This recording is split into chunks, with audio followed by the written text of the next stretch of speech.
Driving man, yes, he went down. Well, he went down.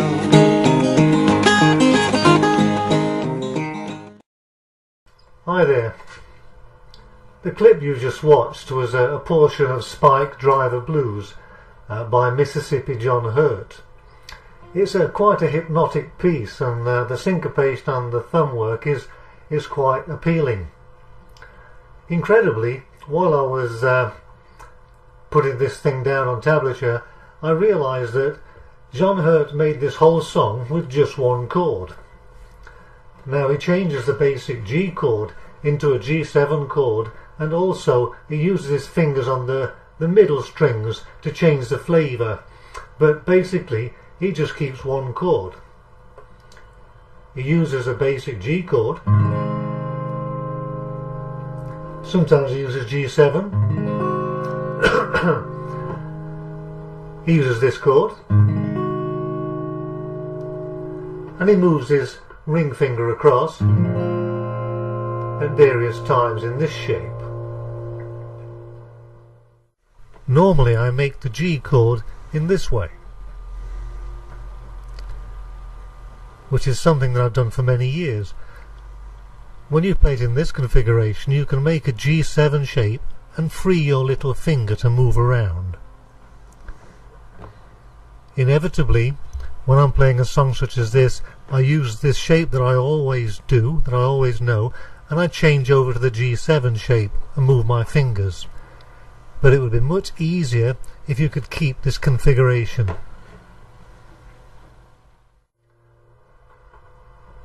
One of the things you'll notice from the previous clip is how flexible John Hurt's fingers were.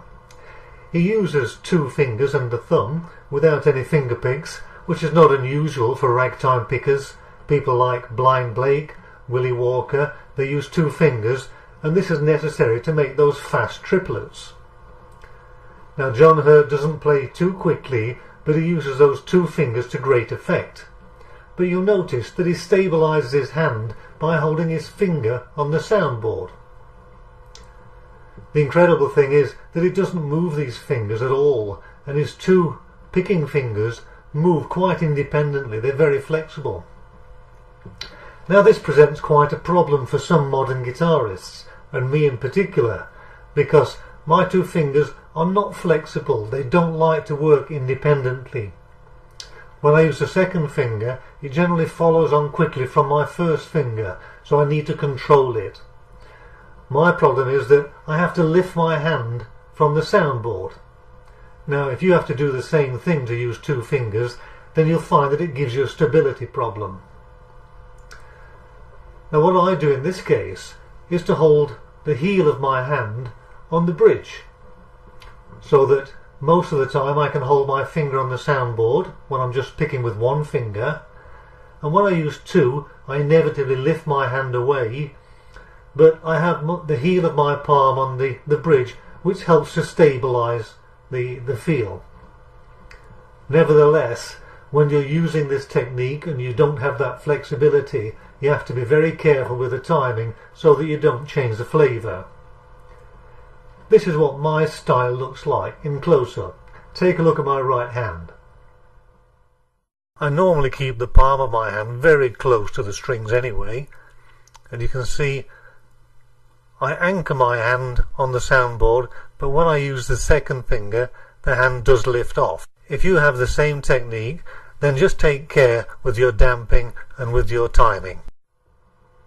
You'll notice that John Hurt uses two structures in his alternating bass pattern. Sometimes he'll alternate in this way,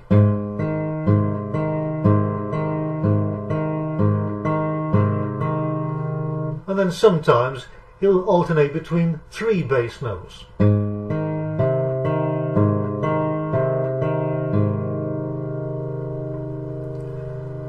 We need to take this at quite a slow pace so that we can try and keep this rhythm going.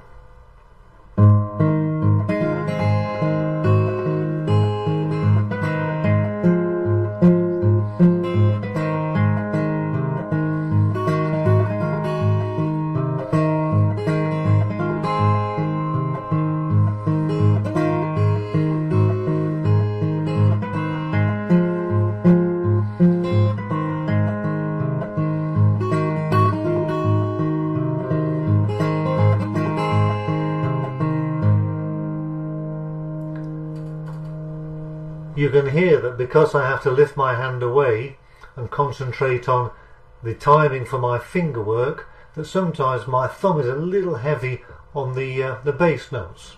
It helps if you try to damp with the heel of your palm to try and lessen that effect. Now let's take a look at the detail tablature. You'll see my right hand and left hand in close up. Take it easy, nice and slow. Good luck. Here's the first section.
We've learned how to play the basic form of spike driver blues, but if you listen closely, as is often the case, you can hear something a little bit different. It sounds a little bit different from when John Hurt plays it, because he's putting some extra syncopation in there on the bass notes that we haven't done yet.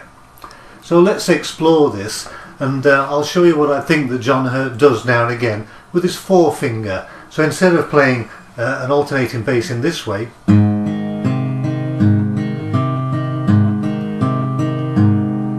he'll use his forefinger to make that a double beat now and again.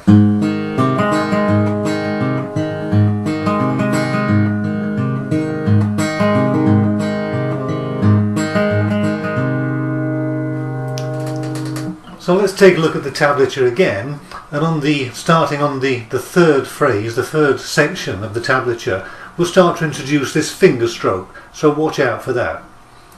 This will increase the syncopation and make the song a little bit more authentic and interesting. Let's take a look.